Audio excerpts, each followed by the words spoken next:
Kuliah pada hari ini materinya consistent deformation method, jadi sebuah prinsip uh, deformasi yang konsisten uh, merupakan salah satu metode yang dapat kita gunakan untuk menyelesaikan struktur statis tidak tertentu, dan dalam hal ini nanti utamanya kita akan menggunakan untuk mendapatkan reaksi perletakan maupun besarnya fixed end moment ya.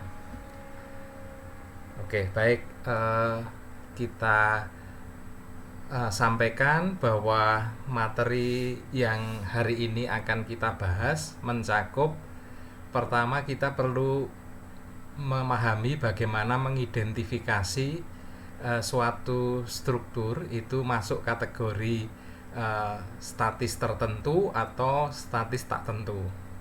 Kemudian kita mencoba untuk mengidentifikasi pula derajat ketidaktentuan statis maupun gaya-gaya redundan yang menyertainya. Nah, setelah itu kita akan menggunakan prinsip deformasi konsisten dalam rangka untuk menentukan besarnya reaksi suatu struktur statis tak tertentu. Dalam hal ini adalah beam ya, atau balok.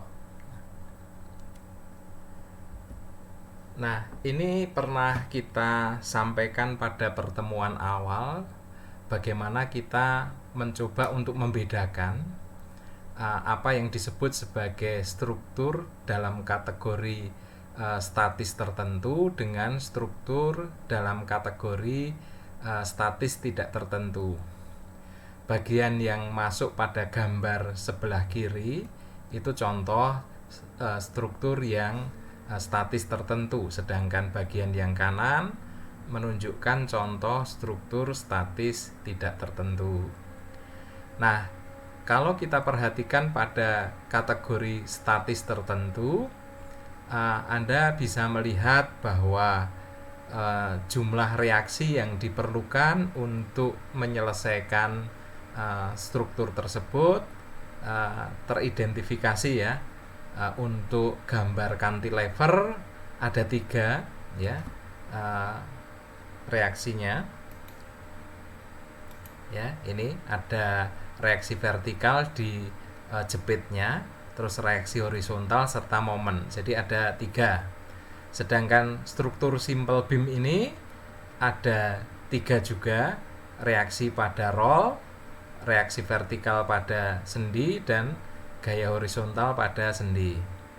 Untuk portal yang ditumpu pada sendi dan roll, kita juga mendapatkan ada 2 reaksi pada bagian sendinya, gaya horizontal dan vertikal, sementara untuk bagian rollnya ada gaya vertikal. Kemudian untuk struktur truss yang ditumpu oleh 3 perletakan roll seperti ini, berarti gaya-gaya reaksinya berupa gaya vertikal, nah ya, gaya vertikal dan gaya horizontal untuk perletakan yang di sini ya. Demikian juga yang lainnya, yang truss model seperti ini ada 2. Ini truss yang satunya ini tali ya, tali yang digunakan sebagai penggantung, terus di sini ada sendi. Jadi di sendi ada 2 vertikal horizontal, sedangkan di sini ada gaya tarik dari tali ya, sebagai sebuah reaksi ya. Jadi kalau Anda hitung keseluruhan total dari reaksi-reaksi pada struktur yang masuk kategori statis tertentu ini, jumlahnya ada 3 ya. Gambar A ada 3, B juga ada 3, C juga ada 3, D ada 3, demikian juga yang E ada 3. Jadi total reaksi perletakannya ada 3. Nah, berarti ada 3 gaya-gaya yang harus kita cari supaya kita bisa menentukan gaya-gaya dalam yang terjadi pada struktur tersebut. Nah, untuk bisa mendapatkan ketiga macam gaya-gaya tersebut, kita punya 3 persamaan ya. Ada sigma F gaya horizontal sama dengan 0, sigma gaya vertikal sama dengan 0, dan momen yang mengitari sumbu Z sama dengan 0. Dengan demikian, karena hanya ada 3 reaksi yang perlu dicari, sementara kita juga punya 3 persamaan untuk menyelesaikannya, maka kita bisa menggunakan ketiga persamaan tersebut untuk mendapatkan reaksi secara lengkap. Itulah kenapa struktur ini masuk kategori statis tertentu.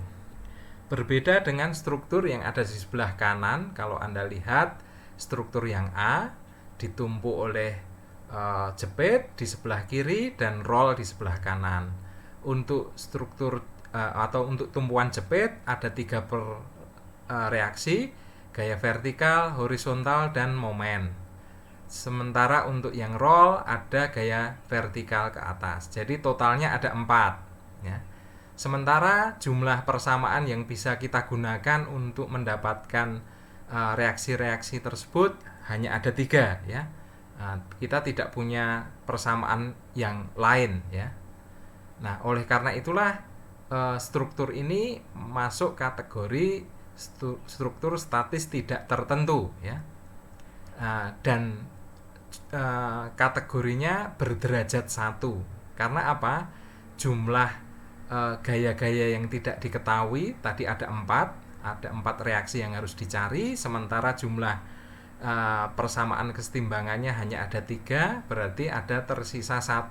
Jadi angka 1 itu menyatakan derajat ketidaktentuan statis. Angka 1 itu juga mengindikasikan jumlah gaya redundannya ya. Jadi gaya redundan adalah seperti itu tadi, kita punya 4 gaya reaksi yang harus dicari, sementara kita hanya punya 3 persamaan kesetimbangan, berarti ada 1 gaya redundannya ya. Untuk struktur nomor 2 ada juga 4 reaksi ya, sama. Untuk struktur yang ditumpu pada bagian sendi ada 2 reaksi, 1 vertikal, 1 horizontal. Ini vertikal jumlahnya 4, berarti ada 1 gaya redundan juga, atau juga derajat ketidaktentuan statisnya tingkat 1. Kalau ini ada 3, ada gaya vertikal, horizontal, dan momen di sini. Jadi ada 3 reaksi.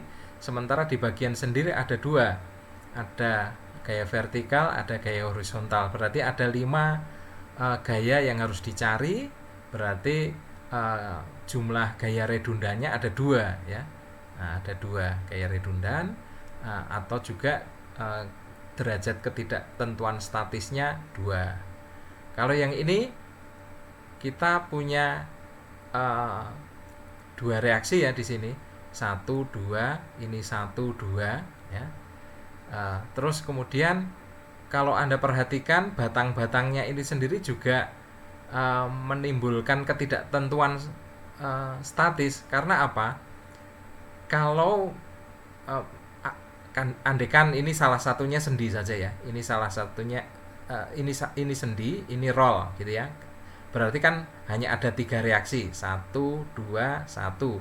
Berarti gaya luarnya bisa dicari ya, gaya luarnya bisa dicari, atau reaksinya bisa dicari dengan persamaan kesetimbangan.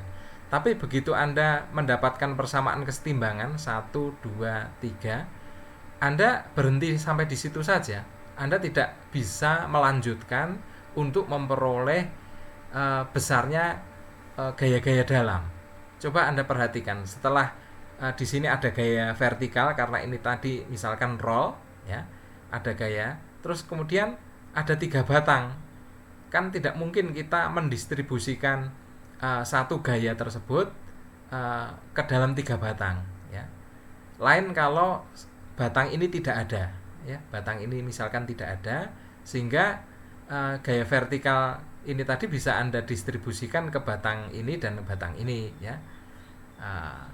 Demikian juga kalau batang di bowl ini, batang ini sudah diketahui, maka gaya batang ini dan gaya P luarnya bisa didistribusikan ke batang ini, dan seterusnya, sehingga Anda bisa menyelesaikannya. Tetapi kalau di sini ada gaya batang yang saling bersilang seperti ini, maka di setiap buhul itu ada 3 batang yang tidak diketahui, ya. Sehingga ini juga termasuk struktur statis tak tertentu, tetapi ketidaktentuannya adalah ketidaktentuan di dalam, ya, bukan di luar. Kalau yang reaksinya terlalu banyak tadi, itu adalah tidak tentu luar. Kalau ini tidak tentu dalam. Nah, kalau ini sendi-sendi, berarti ini tidak tentu dalam dan juga tidak tentu di luar, ya, itu.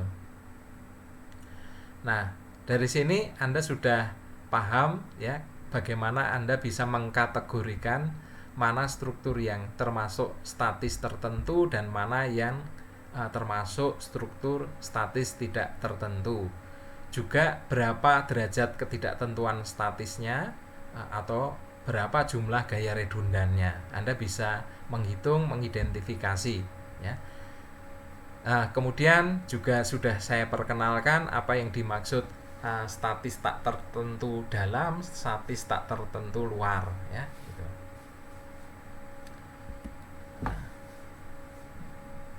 Nah, ini secara formal bagaimana kita menentukan jumlah ketidaktentuan statis ataupun jumlah gaya-gaya redundan, ya. Sebagai contoh, kita punya struktur dengan perletakan sendi sebelah kiri dan roll di sebelah kanan, menerima gaya P, berarti kita harus bisa menentukan besarnya reaksi arah horizontal di A, vertikal di A, serta arah vertikal di C, ya. Berarti ini disebut sebagai jumlah bilangan yang tidak diketahui, karena inilah yang harus dicari, ya. Terus berapa jumlah persamaan yang bisa kita peroleh untuk menyelesaikan ketiga bilangan yang tidak diketahui ini? Nah, dengan prinsip kesetimbangan kita punya 3 persamaan. Persamaan sigma gaya arah horizontal sama dengan 0, sigma gaya vertikal sama dengan 0, serta sigma momen mengitari sumbu Z sama dengan 0. Nah, kemudian kalau kasusnya balok menerus seperti ini, ada perletakan sendi, roll, dan roll, berarti kita punya 2 reaksi di tumpuan sendi, masing-masing 1 di roll. Total reaksinya berarti 4, ya. Ada RAX, RAY, RB, dan RC di sini. Kemudian jumlah persamaannya masih sama, persamaan kesetimbangannya masih ini, sigma Fx sama dengan 0, sigma Fy sama dengan 0, dan sigma momen mengitari sumbu Z sama dengan 0. Berarti jumlah gaya redundannya ya 4 dikurangi 3 sama dengan 1, ya.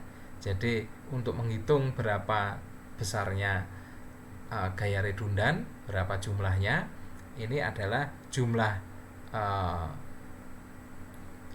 ini yang tidak diketahui, bilangan yang tidak diketahui dikurangi jumlah persamaannya, ya, gitu. Itu yang dimaksud dengan mengidentifikasi dan menghitung jumlah gaya redundan ataupun jumlah derajat ketidaktentuan statis. Saya kira ini bukan sesuatu yang masalah, Anda sudah tahu, ya. Nah, sekarang persoalannya adalah bagaimana kita menyelesaikan struktur-struktur yang memiliki gaya-gaya redundan tadi, ya. Artinya struktur yang masuk kategori statis tak tertentu. Untuk itu saya mengambil contoh yang mudah. Kita punya struktur balok 1 batang saja. Dengan perletakan di tumpuan A ada jepit, di tumpuan B ada sendi. Nah, gaya luar yang bekerja adalah gaya vertikal di tengah bentang sebesar P, ya. Ini. Mengingat gaya luarnya hanya gaya P, ya, gaya P, berarti kan gaya P yang arahnya vertikal, berarti kita tahu bahwa tidak mungkin akan muncul reaksi arah horizontal, ya. Oke. Jadi reaksinya semata-mata di A ini nanti hanya akan muncul gaya vertikal dan momen. Demikian juga di B hanya akan muncul gaya vertikal saja, ya. Alasannya apa? Karena gaya luarnya kan hanya gaya P, ya, tidak akan menimbulkan reaksi horizontal. Lain kalau gaya P-nya nanti miring, ya, gaya P-nya miring, berarti ada reaksi horizontal juga yang akan timbul di tumpuan A maupun tumpuan B untuk melawan komponen horizontal dari gaya P tadi, ya. Tapi untuk kasus sekarang yang saya mau perlihatkan di sini, gaya luarnya hanya berupa gaya vertikal, sehingga kita hanya bisa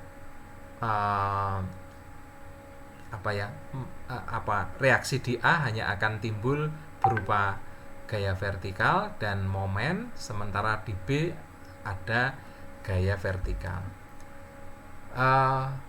Ada 3 bilangan yang tidak diketahui. Terus persamaan yang bisa kita gunakan hanya 2, ya, sigma gaya vertikal sama dengan 0 dan sigma momen sama dengan 0, ya.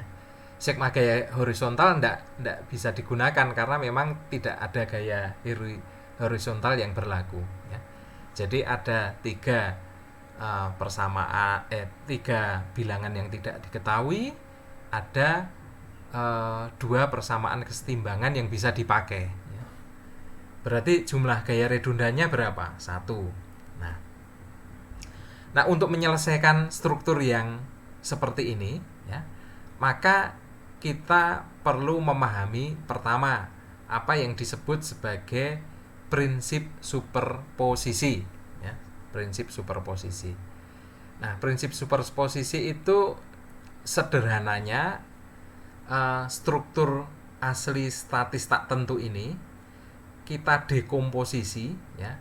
Artinya dekomposisi itu kita pecah gitu, ya, menjadi gabungan atau superposisi dari 2 struktur statis tertentu tadi, ya. Jadi strukturnya kita pecah, kita dekomposisi menjadi 2 macam struktur statis tertentu, ya. Jadi seolah-olah struktur ini merupakan gabungan dari struktur ini dan struktur ini, ya. Nah, mencahnya bagaimana, ya? Kalau Anda lihat, perhatikan gambar sebelah kiri, ya, yang saya kasih blok ini, ya. Pecahan pertama berupa struktur cantilever dengan tumpuan sendi yang berada di B ini ditiadakan, ya, dihilangkan, ini diambil, ya, sehingga dia menjadi sebuah struktur cantilever yang menerima gaya P, ya. Ini. Nah, akibat struktur tersebut menerima gaya P, maka di B kan akan timbul defleksi, ya. Harusnya tidak ada defleksi karena di sini ada tumpuan sendi.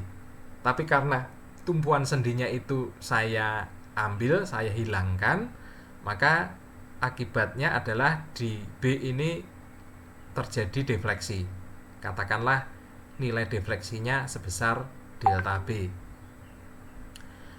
Nah, kita tahu bahwa ketika struktur asli seperti ini menerima gaya P, maka di B itu kan akan timbul reaksi B, ya, RB, ya. Akan ada reaksi RB di sini. RB. Nah, berarti ketika ini saya hilangkan, saya mendapatkan struktur statis tertentu pertama seperti ini. Kemudian struktur statis tertentu yang kedua adalah struktur yang sama, tetapi saya mengakomodasi adanya reaksi di base tadi, ya. Berarti di sini harus ada gaya RB, ya. RB. Dan gaya RB ini pastinya akan mengakibatkan defleksi ke atas, ya, yang arahnya berlawanan dengan defleksi akibat gaya P ini, ya. Jadi ini adalah hasil dari dekomposisi, hasil dari pemecahan struktur statis tak tentu seperti ini menjadi dua macam struktur statis tertentu, ya. Mecahnya Anda bisa lihat bahwa saya membuang perletakan dengan mempertahankan gaya luarnya di sini, ya. Terus yang kedua adalah reaksi yang seharusnya timbul di sini saya kerjakan di struktur kedua, ya. Berarti kalau struktur ini ditambah dengan struktur ini, atau struktur ini digabung, atau superposisi dari kedua struktur ini, maka itu menjadi struktur aslinya, gitu ya. Itu yang dimaksud dengan prinsip superposisi. Nah, yang nanti akan perlu untuk menjadi perhatian adalah di sini defleksi di B ini kan 0, tidak mungkin terjadi defleksi di B karena di B ada tumpuan sendi, ya.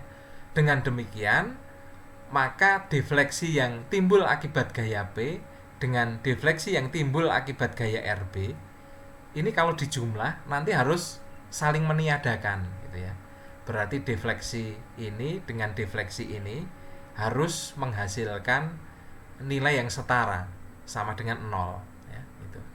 Jadi kalau tidak 0 berarti masih belum setara, ya, antara superposisi dua struktur statis tertentu ini dengan struktur aslinya, ya. Supaya setara berarti defleksi ini dengan defleksi ini harus sama, ya. Oke, bisa dipahami ya bagaimana prinsip superposisi di sini. Nah, selain dengan cara tersebut, ya, saya juga bisa mendekomposisi struktur aslinya ini menjadi struktur yang sebelah kanan, ya. Yang sebelah kanan seperti apa? Kalau tadi yang saya utak-atik adalah tumpuan B, sekarang saya mengubah tumpuan jepitnya ini. Tumpuan jepitnya saya konversi menjadi roll dalam contoh ini, ya. Nah, kalau ini saya konversi menjadi roll, akibatnya apa? Gaya P ini akan mengakibatkan di tumpuan A timbul rotasi, ya, sebesar theta A, ya, theta A. Nah, kemudian struktur aslinya di sini selain ada gaya vertikal juga ada momen. Berarti karena ini roll, ini kan tidak ada momen, berarti momen yang seharusnya menjadi reaksi ini menjadi gaya luar, ya.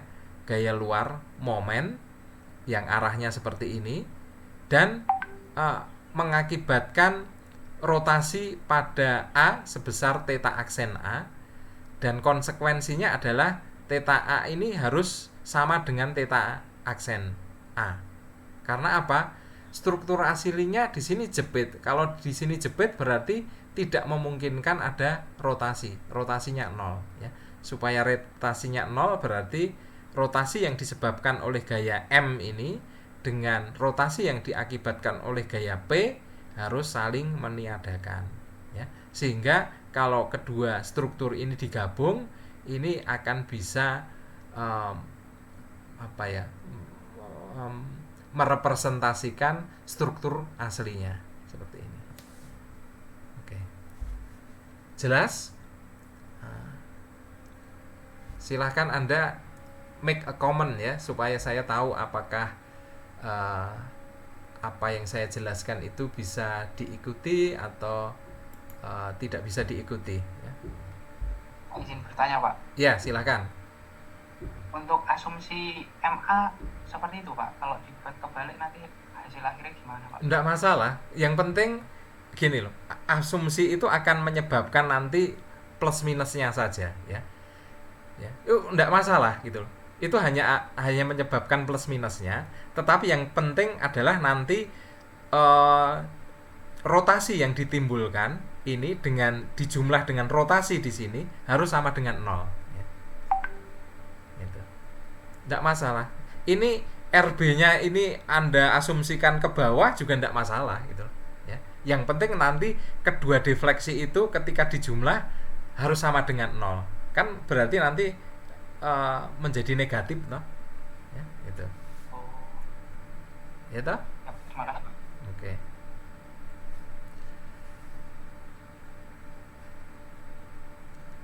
Yang lain sudah paham? Ya.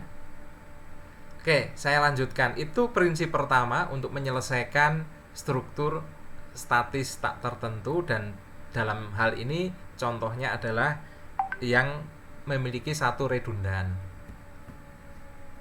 Nah,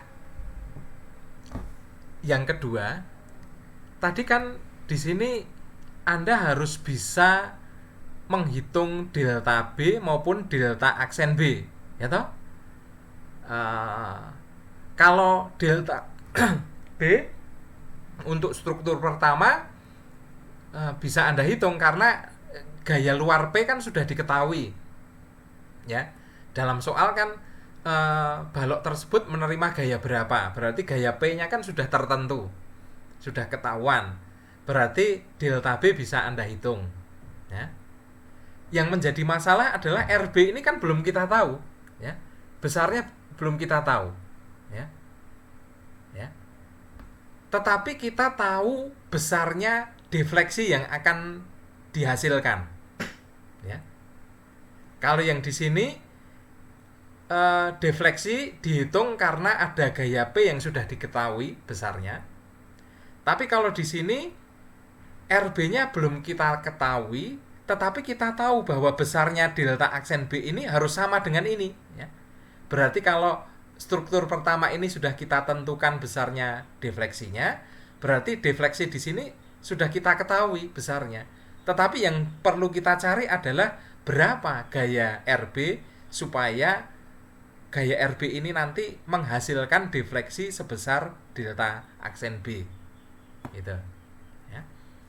Nah, untuk itu berarti Anda memperhatikan gambar ini. Ya. Di sini delta B sudah diketahui, ya. Delta B besar ini. Yang belum diketahui adalah RB-nya.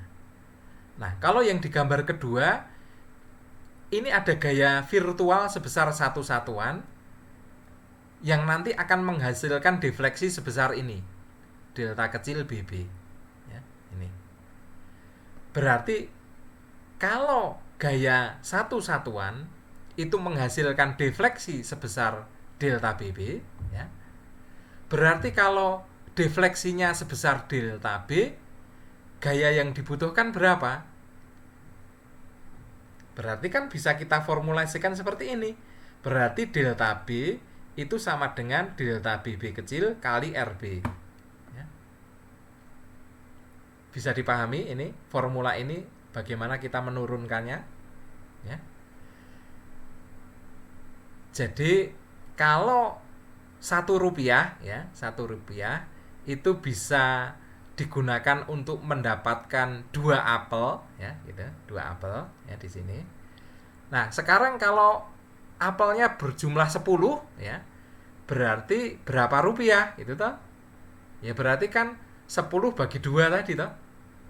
Berarti butuh Rp5. Nah, inilah formula yang kita turunkan dari prinsip tadi, ya. Oke. Kemudian sebelah kanan sama, ya. Kita sudah tahu theta A, ya. Theta A karena harus sama dengan theta yang sebelumnya yang dari gaya luar, ya. Yang perlu kita cari adalah MA-nya berapa gitu ya.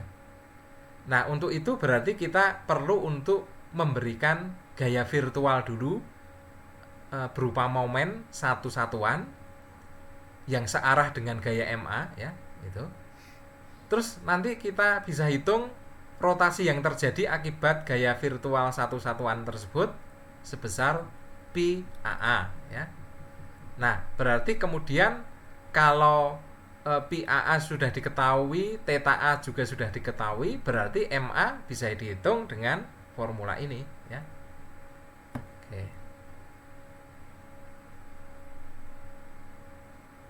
Nah, berarti kalau kembali ke gambar ini, RB bisa dicari ya dari prinsip ini tadi ya, dari prinsip ini tadi RB bisa dicari, demikian juga MA bisa dicari dari prinsip ini tadi ya.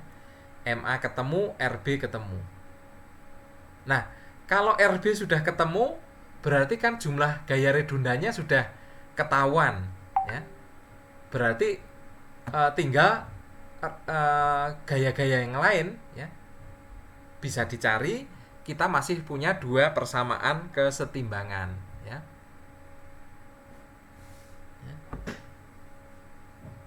Jadi ini kembali ke apa yang tadi saya jelaskan, bahwa yang disebut penjelasan yang tadi saya paparkan itu sebenarnya disebut sebagai pemenuhan kompatibilitas ya, kompatibel gitu ya, secara deformasi ya. Kompatibilitasnya di dalam hal ini ditunjukkan dengan apa?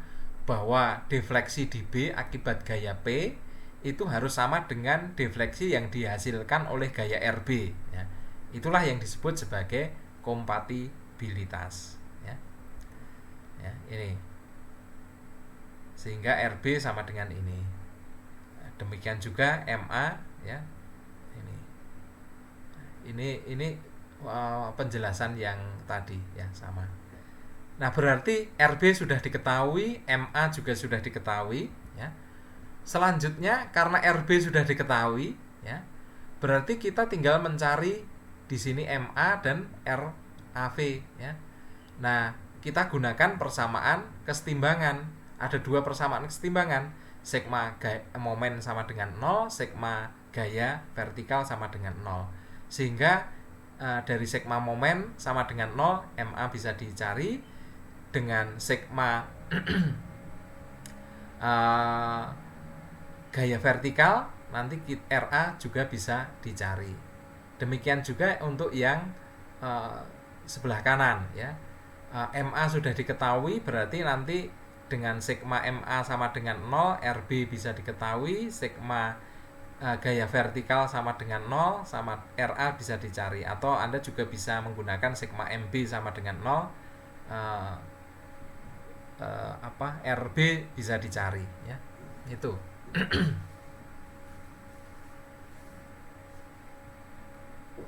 Jadi ada 3 prinsip ini tadi yang perlu untuk kita mengerti, perlu kita cermati. Dari ketiga prinsip itulah nanti kita bisa menyelesaikan struktur statis tak tertentu dengan satu gaya redundan seperti yang dicontohkan. Nah, dari kasus seperti ini maka kita bisa menentukan ya fix and moment ya, atau ya momen-momen yang terjadi pada struktur seperti ini ya, fix and moment sama rotasi yang mungkin terjadi ya.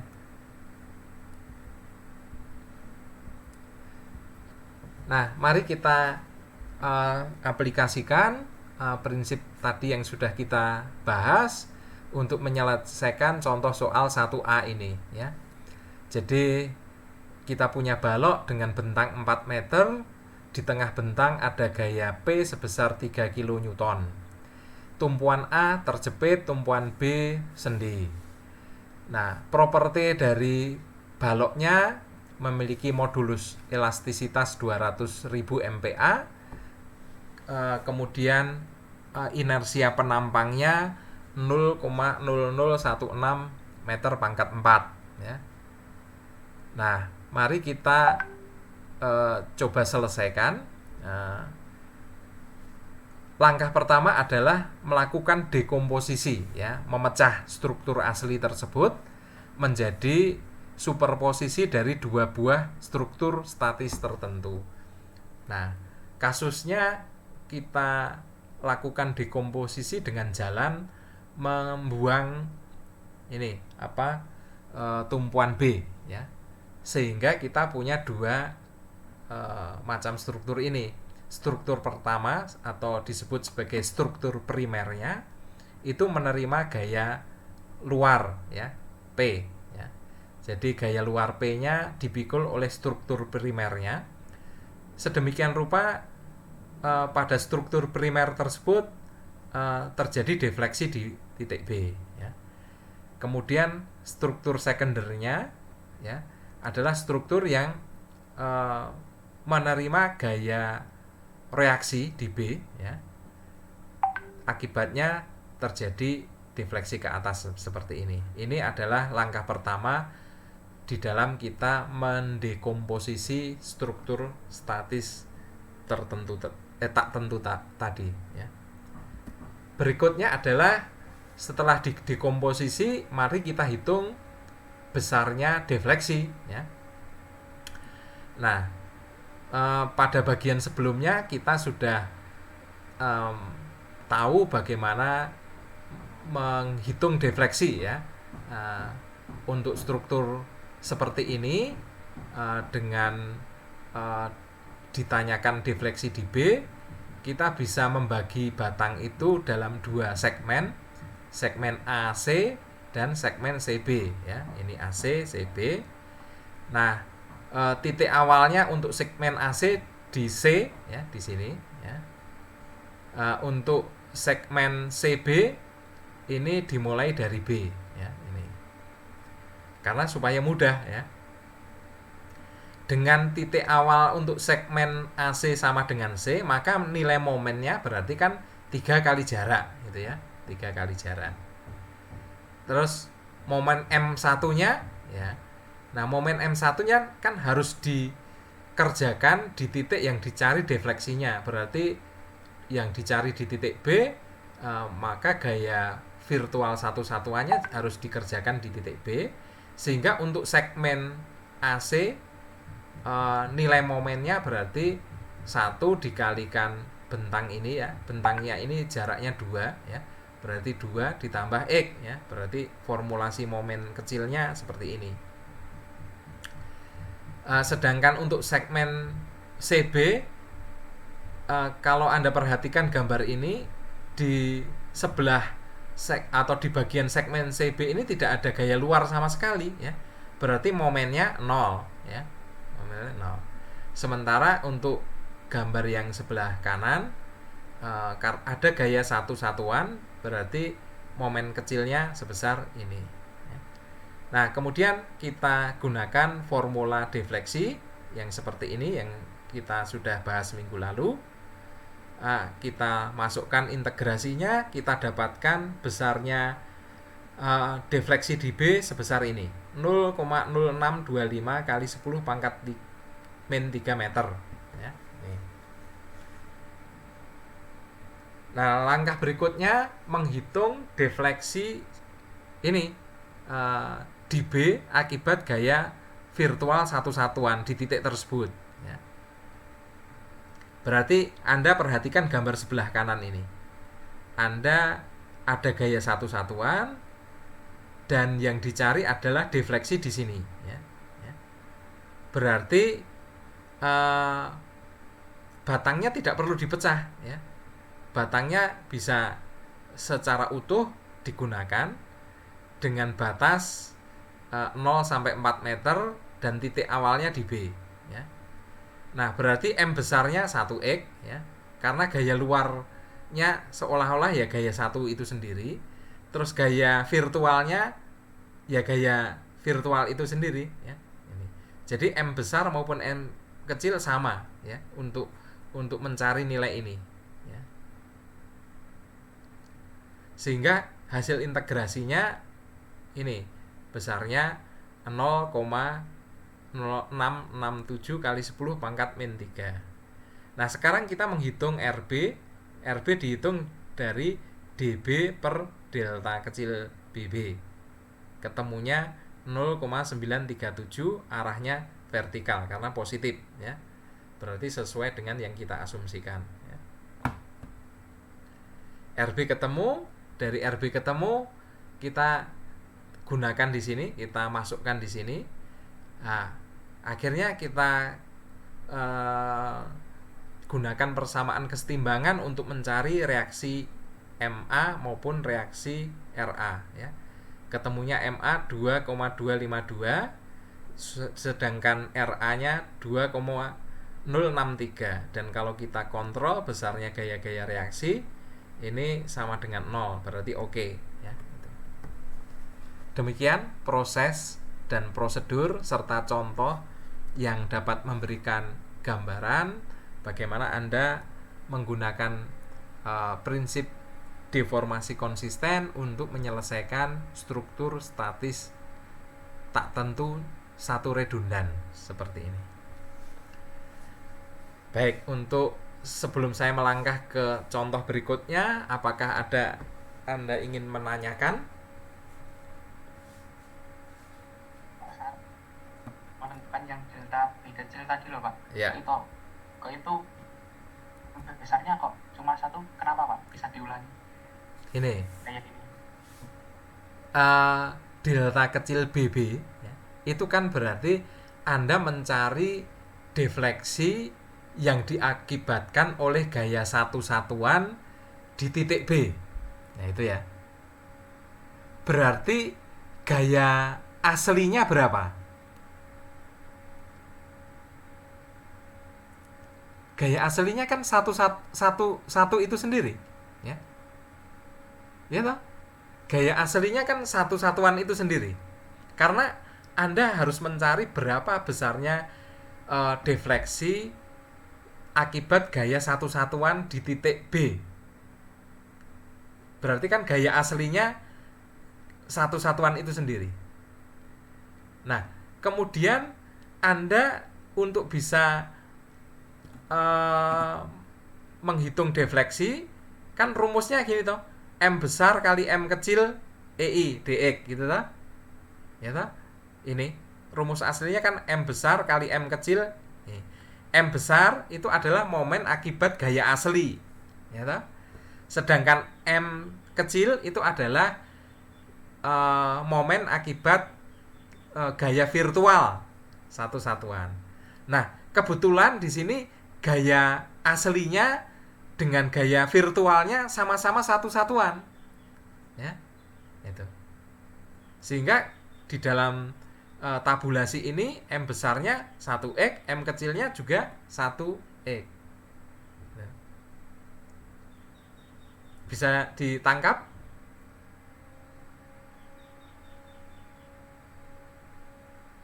Oh, bisa Pak. Oke, ya. Terima kasih. Nah, yang lain juga bisa memahami ya apa yang tadi saya jelaskan terkait dengan pertanyaan Dimas.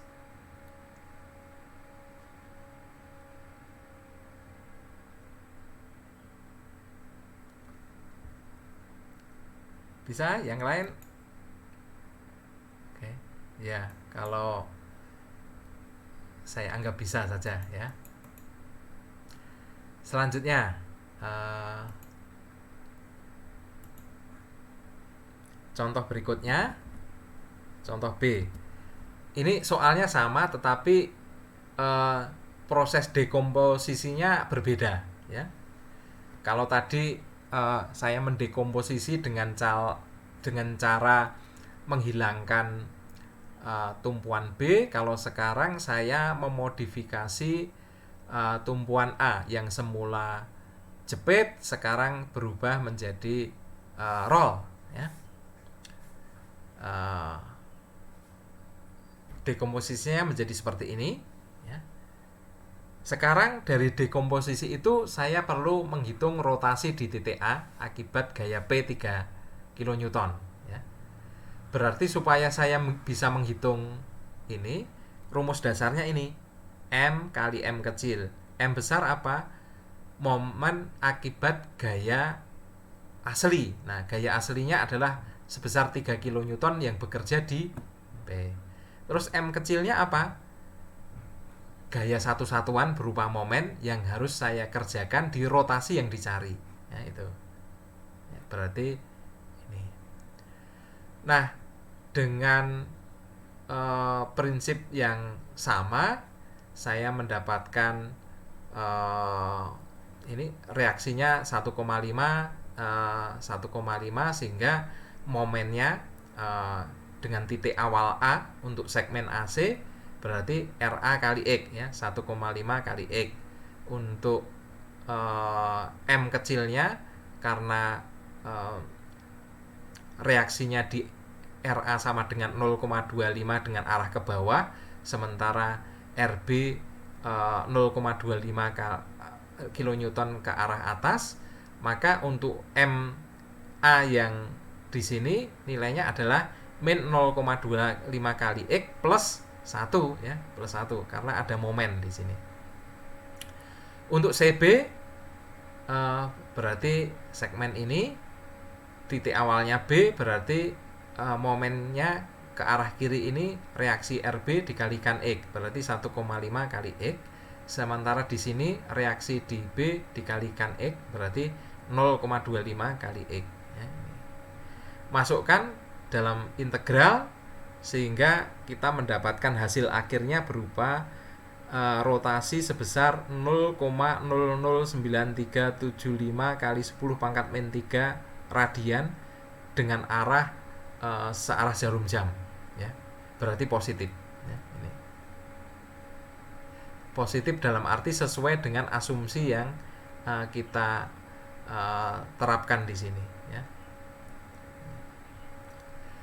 Nah, itu rotasi akibat gaya P. Berikutnya kita mencoba menghitung rotasi akibat gaya satu satuan ya. Berarti Anda perhatikan gambar ini. Berarti gaya aslinya satu satuan ya untuk menghitung M di sini. Nanti juga gaya virtualnya juga satu satuan dan bekerja di titik yang sama ya. Ini M. Ya, itu. Nah, dari sini kita bisa menghitung momennya M besarnya ini, M kecilnya ini, sehingga ketemu akhirnya sebesar ini 0,004167 kali 10 pangkat min 3. Berarti dari sini kita bisa menghitung MA. MA sama dengan theta besar A min theta AA ini ya. Ketemunya 2,2498 dengan arah ini berlawanan jarum jam sesuai dengan yang kita asumsikan ya. Karena nilainya positif. Kalau negatif nanti berarti arahnya berlawanan dengan yang kita asumsikan ini. Dari situ kita bisa menghitung besarnya reaksi yang lain dengan menerapkan persamaan kesetimbangan sigma MA sama dengan 0, sigma MB sama dengan 0, dan hasilnya bisa kita kontrol dan nilainya oke ya. Demikian untuk pembahasan contoh kedua yang proses dekomposisinya berbeda dengan contoh yang pertama ya. Tapi hasil akhirnya Anda lihat sama ya, reaksi yang diperoleh maupun momen yang diperoleh ya sama. Bisa dipahami atau ada yang ingin menanyakan dulu sebelum saya lanjut ke bagian selanjutnya? Izin bertanya, Pak. Ya, silakan. Yang RA kecil A-nya tuh, Pak, itu dapat 0,25-nya tuh dari mana ya, Pak? Ya, sigma momen sama dengan 0 gitu saja toh. Misalkan sigma MA sama dengan 0, momennya di A kan 1. Ya. bentangnya kan 4. Ya, berarti Iya kan? iya Pak. Oh iya Pak. Oke. Makasih Pak. Yo. Yang lain?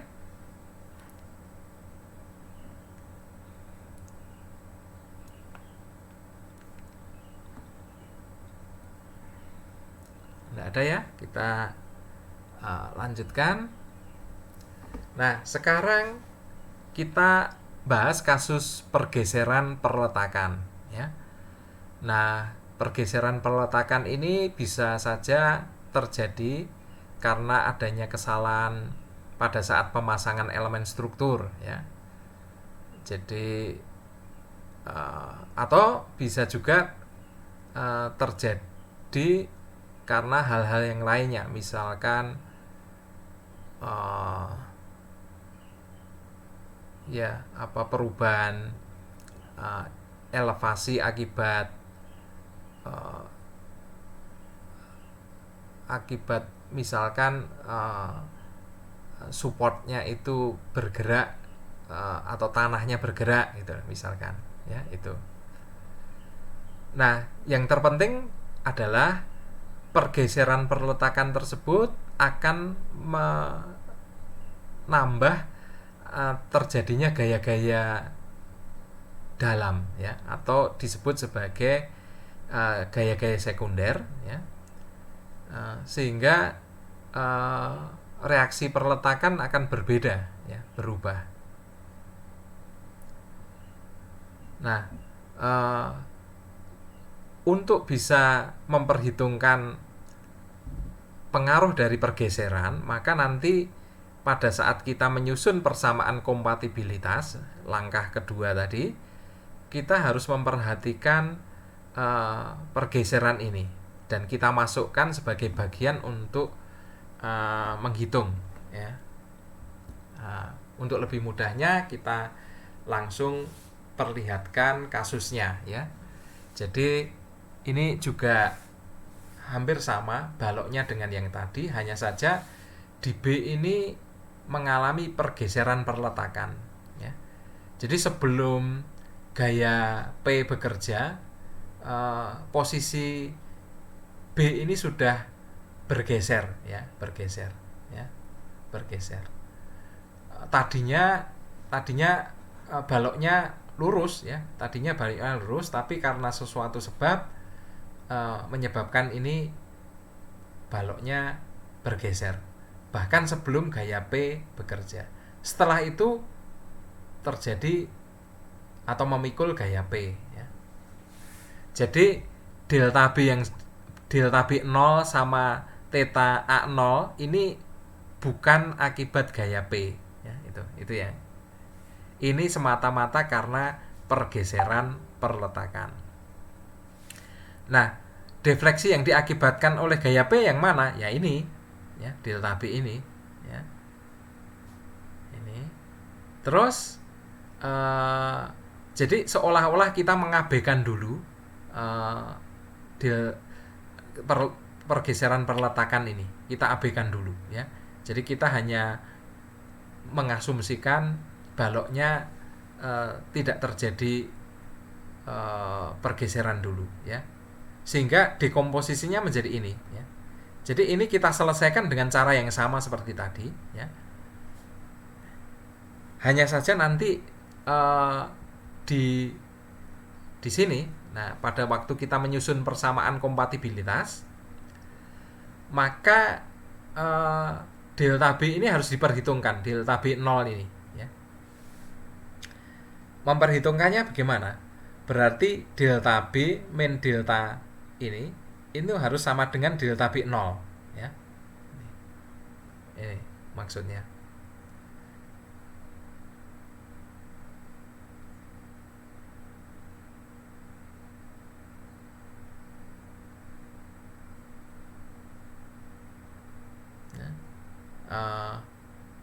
Sehingga nanti RB-nya itu sama dengan delta B min delta B 0 dibagi delta kecil BB. Jadi Kalau yang sebelumnya tadi ketika tidak terjadi pergeseran, tidak ada delta B0 yang terlibat dalam persamaan kompatibilitas ini ya.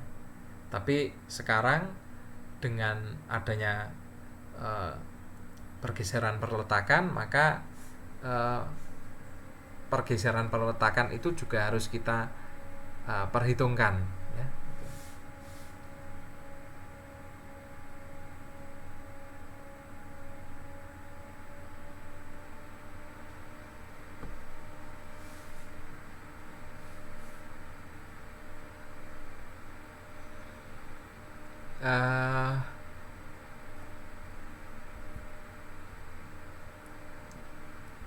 Jadi nanti menyelesaikannya sama ya, menyelesaikannya persis contoh yang sebelumnya ya, yang saya bahas tadi, hanya saja ini tadi pokoknya di bagian persamaan kompatibilitas ini yang membedakan ya.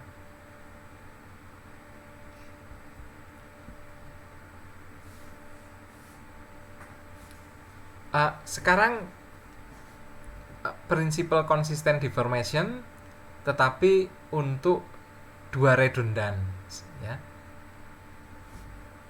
Ya, contoh struktur yang memiliki dua redundan ini balok yang terjepit di kedua ujungnya ya. Ini. Nah, prinsipnya sama, kita harus melakukan proses dekomposisi agar struktur tersebut menjadi dua macam struktur statis tertentu. Nah, cara mendekomposisinya berarti baik kanan maupun kiri keduanya kita ubah. Yang satu sendirol atau sendi-sendi sebenarnya tidak masalah ini ya, karena ini hanya dua dimensi ya. Kita bicara dua dimensi dengan gaya yang arahnya hanya vertikal saja. Berarti ini mau sendi-sendi dua-duanya tidak masalah ya. Nah, yang harus dicatat di sini ini sebagai struktur primer ya. Struktur primer ini adalah struktur yang menerima gaya P, gaya aslinya. Sehingga dari gaya asli tersebut baik di tumpuan A maupun di tumpuan B masing-masing akan terjadi rotasi theta A dan theta B. Nah, kemudian untuk struktur sekundernya ini ada momen di A yang bekerja dan momen di B yang bekerja, di mana momen A ini menyebabkan momen A dan momen B ini sekaligus secara bersama-sama ya, sekaligus secara bersama-sama mengakibatkan besarnya di sini theta A aksen, di sini theta B aksen ya. Jadi ini rotasi di tumpuan A dan tumpuan B ini bukan disebabkan hanya oleh MA atau MB, tetapi disebabkan oleh kedua momen yang bekerja secara bersama-sama ya, itu. Nah, itu berarti Anda belum bisa mencari besarnya theta A maupun theta B karena MA dan MB dua-duanya tidak diketahui. Nah, sehingga nanti nanti ya. Jadi bukan sekarang, nanti. Jadi kembali ke sini dulu ya. Anda punya dua struktur ya, struktur primer dan struktur sekunder. Nah, kita selesaikan dulu struktur primernya. Dari struktur primer yang harus dicari ada dua, yaitu theta A maupun theta B. Berarti untuk mencari theta A kita butuh gaya virtual sebesar satu satuan yang kita kerjakan di titik A ya. Untuk mencari titik B, theta B, berarti kita harus mencari rotasi akibat gaya virtual sebesar satu satuan yang kita kerjakan di titik B ya, gitu ya. Jadi dengan prinsip yang sama yang tadi sudah ditunjukkan pada contoh, berarti kita bisa menghitung theta A. Demikian juga sebaliknya, nanti kita bisa menghitung theta B, ya. Nah, sekarang untuk struktur sekundernya kita harus mencari theta A aksen, theta B aksen. Tetapi tadi saya sampaikan bahwa rotasi tersebut disebabkan oleh gaya MA dan gaya MB yang bekerja secara serempak. Nah, berarti nanti kita harus mencari, misalkan untuk theta A, berarti kan kita harus bisa mencari rotasi akibat gaya satu satuan dulu di yang dikerjakan di titik A. Terus ini juga gaya satu satuan yang harus kita kerjakan di titik B, ya. Nah, perhatikan notasinya, ya. Kalau gaya satu satuannya itu kita kerjakan di tumpuan A, maka rotasi di sini adalah theta AA. Itu artinya rotasi di titik A akibat gaya satu satuan yang bekerja di titik A, ya. Kalau ini theta BA, itu artinya rotasi di titik B akibat gaya satu satuan yang bekerja di A, gitu ya. Ya. Kalau di sini theta AB berarti rotasi di titik A akibat gaya satu satuan yang bekerja di titik B, ya. Kalau ini theta BB karena rotasi di B gaya satu satuannya bekerja di B, gitu. Jadi ini penting untuk Anda memahami notasi-notasi ini, ya, notasi.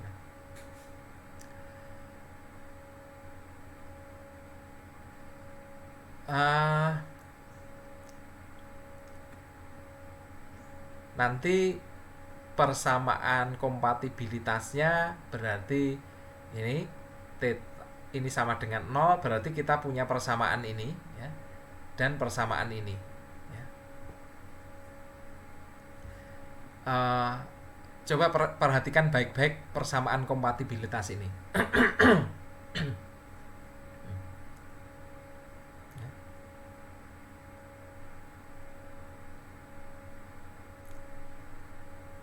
Jadi sebenarnya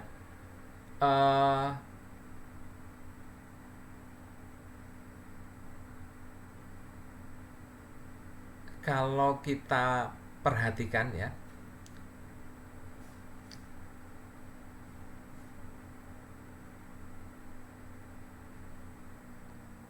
theta ini A aksen ini kan sama dengan theta AA, ya, kali MA plus theta AB kali MB, ya. Terus ini theta aksen B itu theta BA kali MA plus theta BB kali MB, ya. Ini.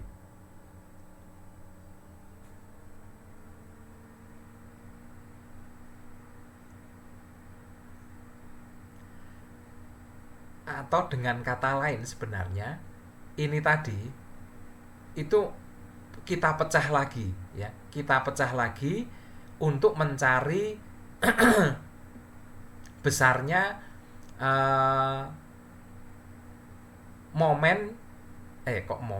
rotasi yang disebabkan oleh MA, ya. Berarti kita menggunakan ini sama yang disebabkan oleh MB, ya. Jadi ini seolah-olah dipecah lagi menjadi seperti ini, ya.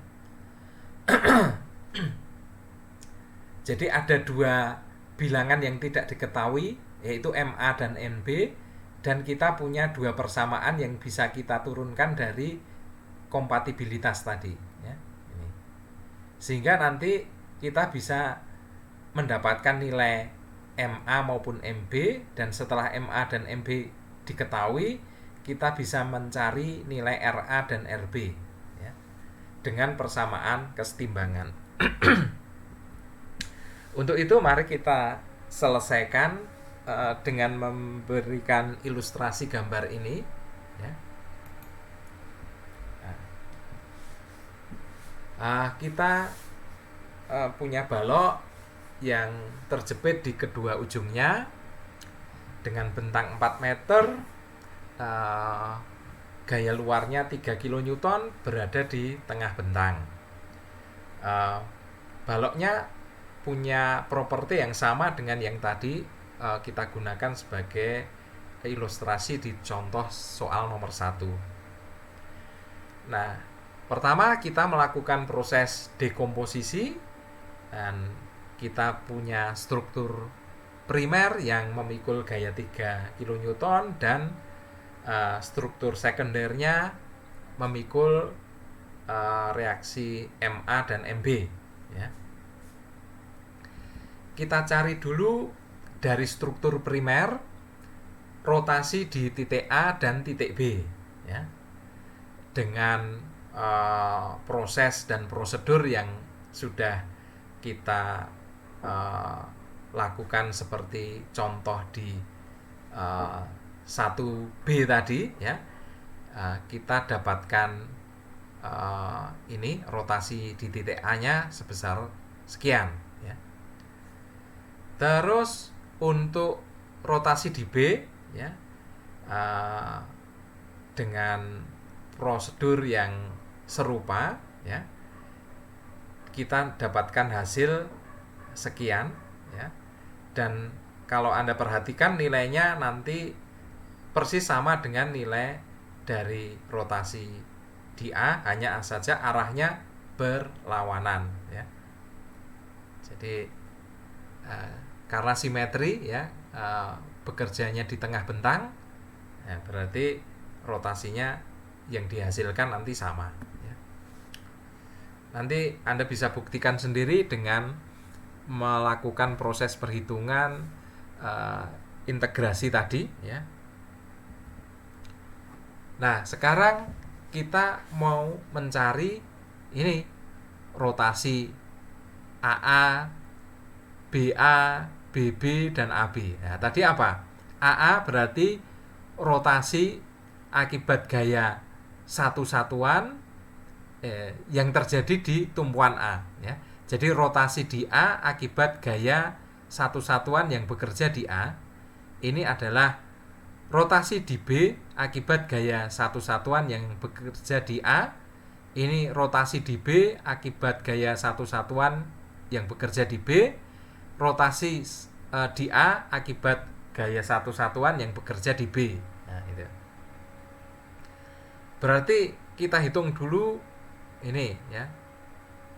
Ini nanti Anda dapatkan ini momennya, terus ini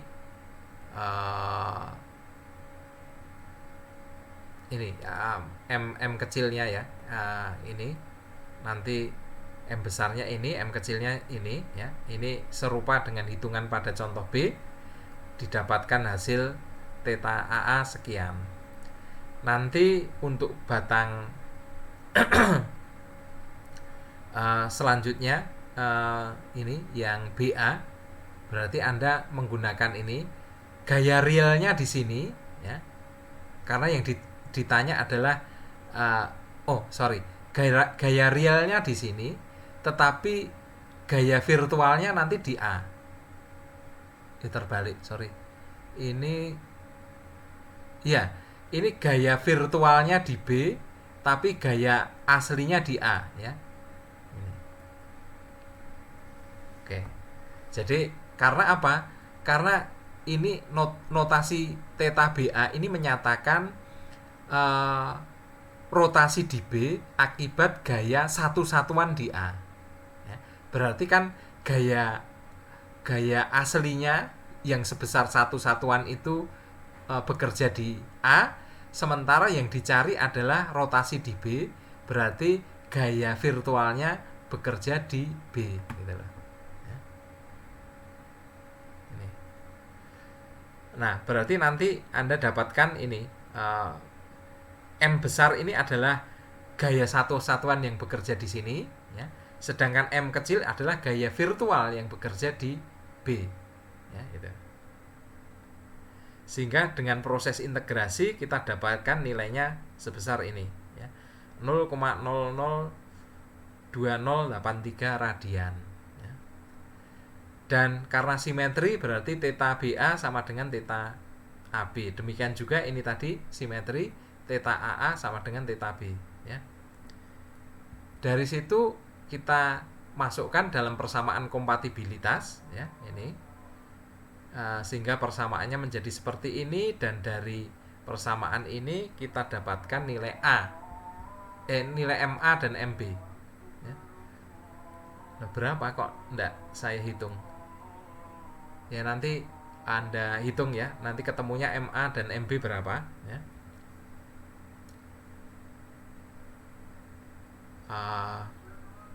Harusnya setelah itu kita menghitung reaksi, ya. Saya tidak tahu kenapa tidak ikut di sini, apakah terhapus. Nanti coba saya cek lagi, ya. Ini belum selesai, harusnya dihitung MA-nya berapa, MB-nya berapa. Setelah itu langkah kelima, langkah terakhir, menghitung reaksi RAV, RBV, ya, itu dengan persamaan kesetimbangan. Ini coba soal yang sama tetapi proses dekomposisinya berbeda, ya. Ya, jadi tumpuan jepitnya di B dihilangkan sehingga di B akan timbul defleksi sekaligus ada rotasi theta B, ya, rotasinya. Jadi kita perlu menghitung baik defleksi maupun rotasi di titik B, ya.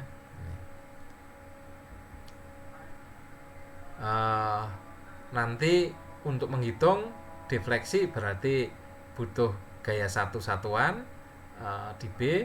Kalau butuh rotasi berarti kita menerapkan gaya virtual berupa momen satuan di B, gitu, ya. Ini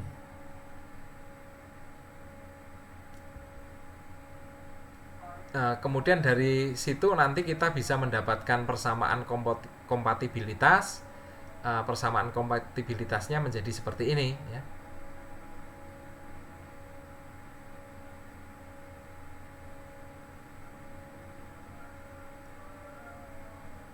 Ini persamaan kompatibilitasnya ini, ya.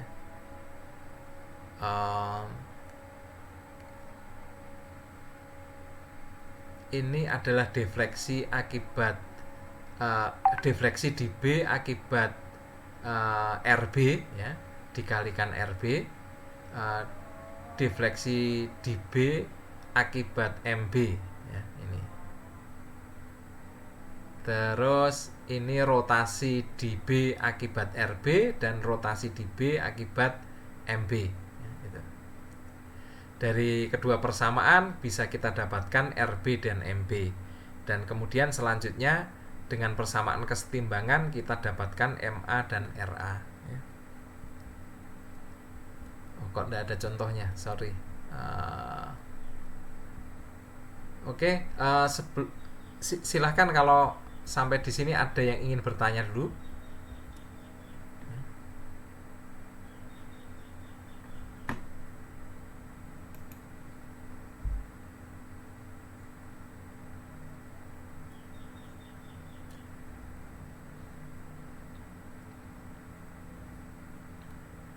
Ada yang ingin bertanya?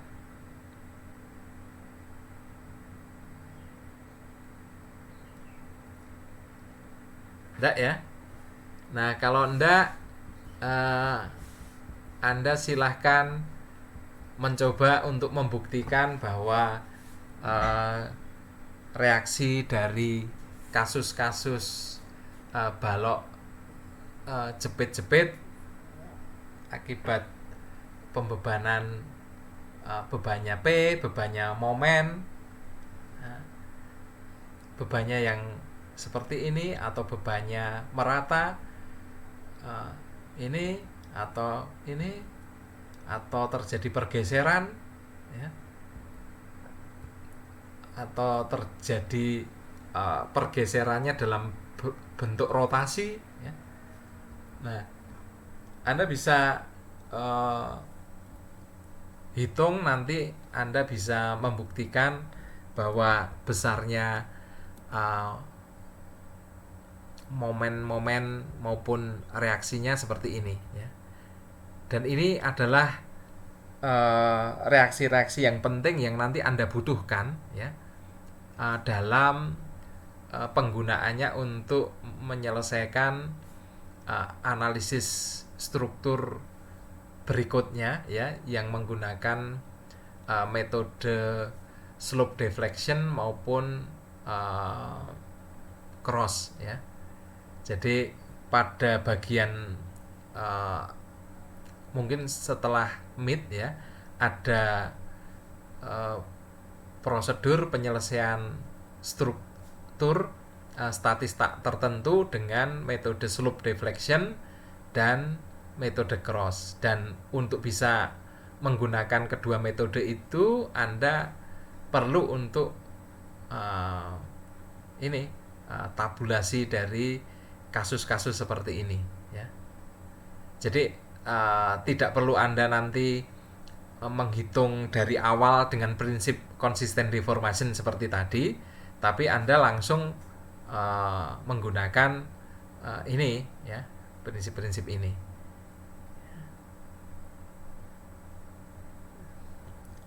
Terus kalau minggu depan kita akan menggunakan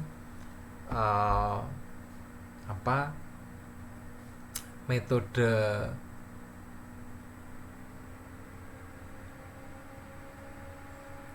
istilahnya persamaan 3 momen atau Clapeyron untuk menyelesaikan balok menerus ya. Nah, kalau balok menerus, data yang Anda butuhkan bukan fixed end moment ya, bukan reaksi tumpuan dan beban ekivalen, tetapi yang Anda butuhkan adalah